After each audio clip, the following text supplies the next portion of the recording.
नमस्कार दोस्तों, जय श्री कृष्ण।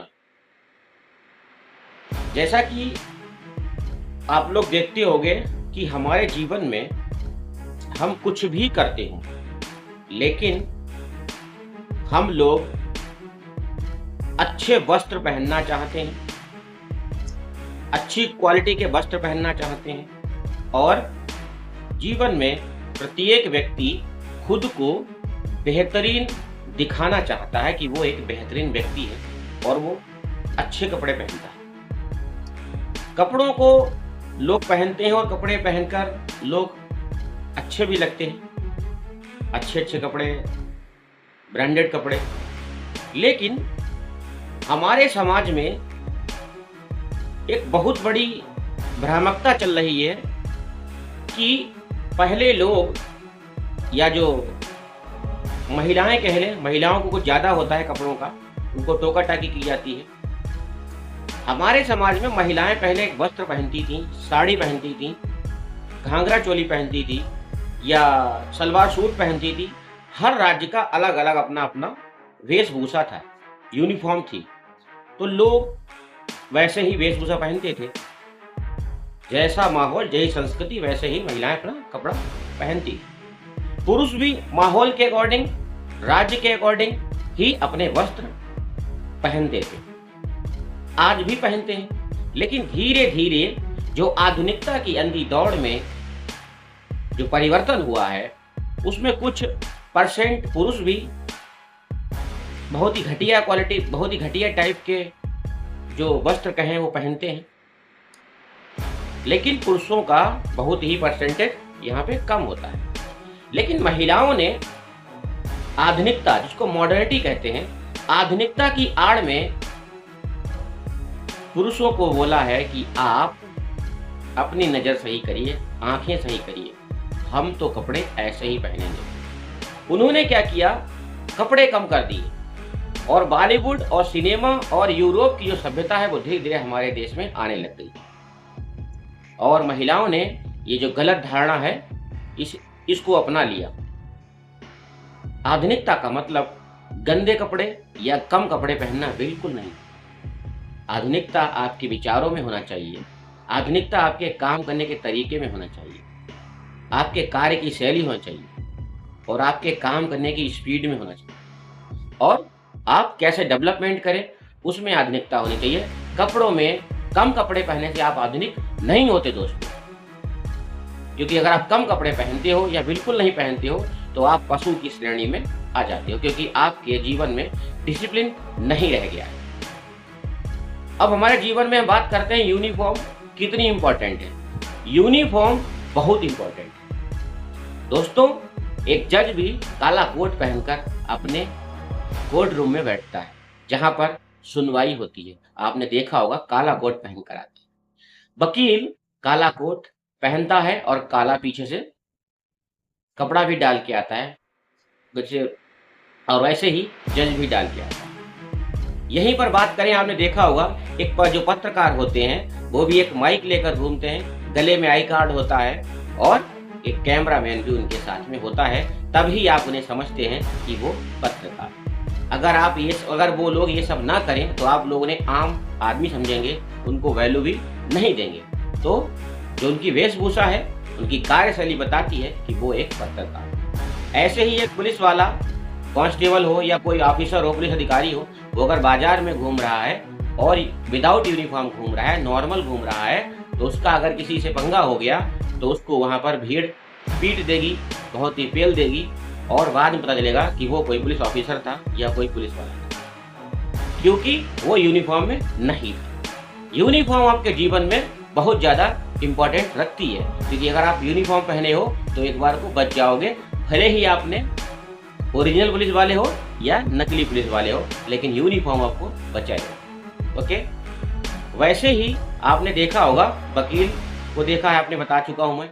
और आपने देखा होगा जो धर्म गुरु होते हैं वो गले में कंठी माला, या जो सनातनी हिंदू होते हैं वो कंठी माला या रुद्राक्ष की माला और तुलसी की माला, और कुछ जो धर्म गुरु टाइप के लोग होते हैं वो लोग भगवा वस्त्र पहनते हैं, केसरी वस्त्र पहनते हैं और भगवान का नाम जपते हैं, माला फेरते हैं, तो जो उनकी वेशभूषा है वो बता देती है कि वो धर्म गुरु हैं या सनातनी हिंदू हैं, अपने माथे पर तिलक लगाते हैं। ठीक है, और भी कई सारी पहचान है उनकी। कोई चोटी रखता है, कोई जनेऊ पहनता है, कोई कपड़ों से पहनता है कि वो सनातनी हिंदू है। तो वेशभूषा आपकी बहुत इंपॉर्टेंट आपके जीवन में होती है। ठीक है, लेकिन यहाँ पर बात आती है कि लोग जो है हमारे समाज में कहते हैं कपड़े नहीं पहनेंगे, कपड़े नहीं पहनोगे, बिल्कुल नहीं पहनोगे, इससे आप सिर्फ अपने जाहिलता का प्रदर्शन कर रहे होते हो और आप यूरोपीय सभ्यता को अपनाकर अपनी जो इंडियन सिविलाइजेशन है, जो भारतीय सभ्यता है, उसको आप नेस्त नाबूद करने का काम कर रहे होते हो। आप समाज के दुश्मन। तो इसलिए आपके जीवन में यूनिफॉर्म बहुत इंपॉर्टेंट है। कोई विद्यार्थी होता है, किसी कॉलेज में पढ़ता है, तो वो यूनिफॉर्म में जाता है, उसकी वैल्यू होती है, चाहे वो बस ड्राइवर हो या फिर कोई ट्रेन में हो या वो कहीं भी जा रहा हो, उसकी वैल्यू होगी क्योंकि वो एक विद्यार्थी है। और विद्यार्थी वो दिख रहा है क्योंकि वो यूनिफॉर्म में। अगर वो यूनिफॉर्म में नहीं है तो उसे भी नॉर्मल बच्चा समझा जाएगा, नॉर्मल बालक समझा जाएगा, सामान्य नागरिक समझा जाएगा। तो वैसे ही यूनिफॉर्म आपके जीवन में बहुत इंपॉर्टेंट होती है। ओके, मिलिट्री होती है, आर्मी होती है, वो भी यूनिफॉर्म में होती है। यूनिफॉर्म का मतलब ही है डिसिप्लिन। जब आप किसी भी प्रकार की, किसी संस्था की, किसी संगठन की, किसी सरकारी संस्था की जब आप यूनिफॉर्म पहन लेते हो तो आपके अंदर डिसिप्लिन आना चाहिए और डिसिप्लिन आपको सीखना चाहिए और डिसिप्लिन आपके अंदर आ भी जाता है अगर आप उसको फॉलो करते हो। ओके, इससे आप इंसान बनते हो और एक बेहतरीन नेक इंसान भी बनने लगते हो। तो डिसिप्लिन यूनिफॉर्म से भी आता है। यूनिफॉर्म पहनकर ही आपको अलग सा जज्बा महसूस होता है किसी भी यूनिफॉर्म को पहनेंगे। ओके, और चाहे मिलिट्री हो। और हाँ, आपने देखा होगा कई सारे नेता लोग भी देखा होगा आपने, कुर्ता पैजामा पहनते हैं, कुर्ता धोती पहनते हैं। हमारे देश में आज भी बहुत से ऐसे नेता हैं जो कुर्ता पैजामा आज भी पहनते हैं और खद्दर का बंडी पहनेंगे या कोटी टाइप का पहनते हैं या टोपिया भी लगाते हैं, टोपी लगाते हैं। तो नेता का भी अपना एक यूनिफॉर्म होता है। ठीक है दोस्तों, बाकी आप लोग समझ गए होंगे कि आपके जीवन में वेशभूषा, यूनिफॉर्म कितनी इम्पोर्टेंट है। ठीक है, अगर कोई स्त्री एक साड़ी पहनकर, मंगलसूत्र डालकर, हाथों में कंगन चूड़ी और माथे पर बिंदी और मांग में सिंदूर होता है, और अगर वो कहीं चौराहे या नुक्कड़ पे खड़ी होती है और उस पर परेशानियों में होती है, तो दसियों लोग उसकी मदद करने के लिए आते हैं क्योंकि वो बहन जी है, वो किसी की दीदी है, वो किसी की भाभी है। लेकिन वहीं पर एक शादीशुदा अगर एक विवाहित महिला एक जीन्स टॉप पहन ले, छोटा सा निक्कर पहन ले या स्कर्ट टॉप पहन ले और ना मंगलसूत्र हो, ना उसके माथे पर बिंदी हो, ना ही उसके मांग में सिंदूर हो, तो लोग उसे ना भाभी कहेंगे, ना दीदी कहेंगे, ना उसे अपनी बहन समझेंगे, ना भाभी कहेंगे और उसको सीधा सीधा आइटम बोलेंगे। वो लोगों को आइटम के टाइप ही दिखने लग जाएगी। इसलिए आप किसी व्यक्ति की मानसिकता और विचारों को नहीं बदल सकते।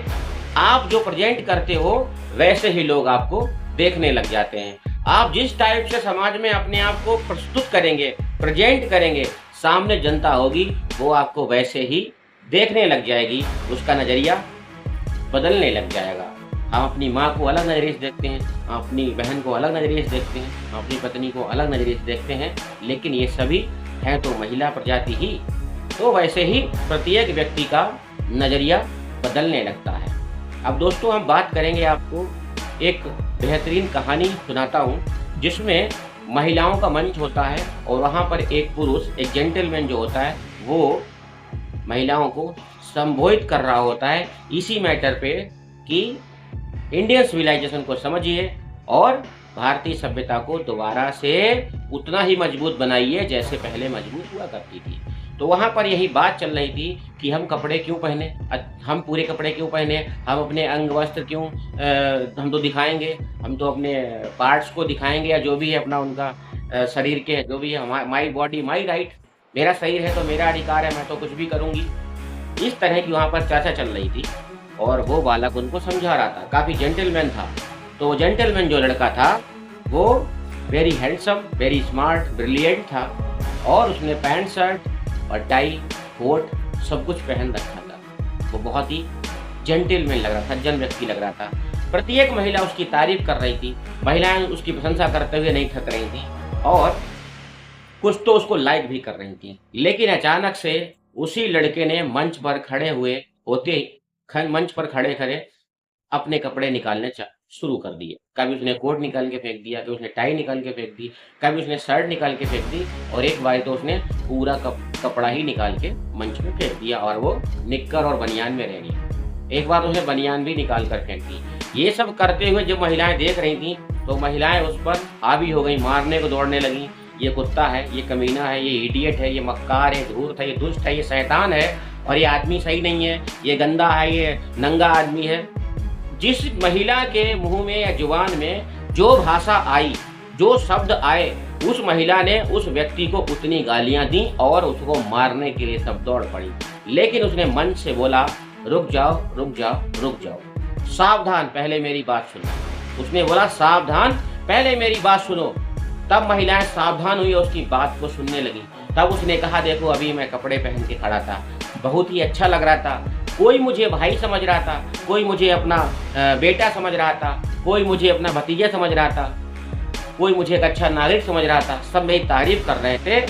लेकिन अचानक से ऐसा क्या हुआ कि आप सब लोग मुझे गालियां दे रहे हो और मारने को दौड़ रहे हो, पत्थर भी मार रहे हो। ऐसा क्या कर दिया मैंने? मैं तो वैसा ही हूँ, मैं तो आपका भाई हूँ, मैं आपका बेटा हूँ, मैं ही आपका तो देश का नागरिक हूँ, मैं सज्जन व्यक्ति वही तो हूँ। तो सारी महिलाएं कह रही कि नहीं ऐसा कुछ नहीं है, तुम बहुत गंदे हो, तुमने ये किया, तुमने महिलाओं को अपमानित कर दिया, महिलाओं के सामने तुमने ये किया, तुम बहुत गंदे आदमी, तुम पर कार्रवाई होगी, तुम पर ये होगा, तुम्हें जेल भेजेंगे। तब उस बालक ने कहा कि महिलाओं या जो भी देवियों या जो भी माताओं बहनों, आप लोग थोड़ा सा दिमाग लगाइए।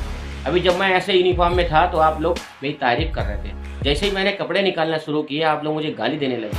अब आप लोग सोचिए, जब अंतरंग वस्त्र कम कपड़े में आप लोग मेट्रो में, ट्रेन में, स्लीपर में, first AC, second AC, third AC में आप घूमती हैं, मार्केट में घूमती हैं, मॉल्स में घूमती हैं, सार्वजनिक स्थानों पर घूमती हैं, मंदिर भी जाती हैं, आप जब इतने कम कपड़े पहनकर उल्टे सीधे कपड़े वस्त्र पहनकर आप जाती हैं तो सोचिए आपको कोई सम्मान देगा? भारत का प्रत्येक नागरिक आपको क्या सम्मान देगा? आपको भी वैसे ही वो बोलता होगा। वो अलग मैटर है कि आप एक महिला हैं, वो आपको सामने नहीं बोलता होगा, लेकिन उसका नजरिया, उसकी मानसिकता आपके लिए तुरंत बदल जाती होगी और वो आपको मन गालियां भी दे रहा होगा और आपके लिए बहुत ही अश्लील चित्र उसके दिमाग में बनते होंगे। वो आपको आइटम समझता होगा, कोई आपको माल कहता होगा, कोई आपको वेस्ट मटेरियल कहता होगा, कोई आपको रबड़ी मलाई भी कहता होगा।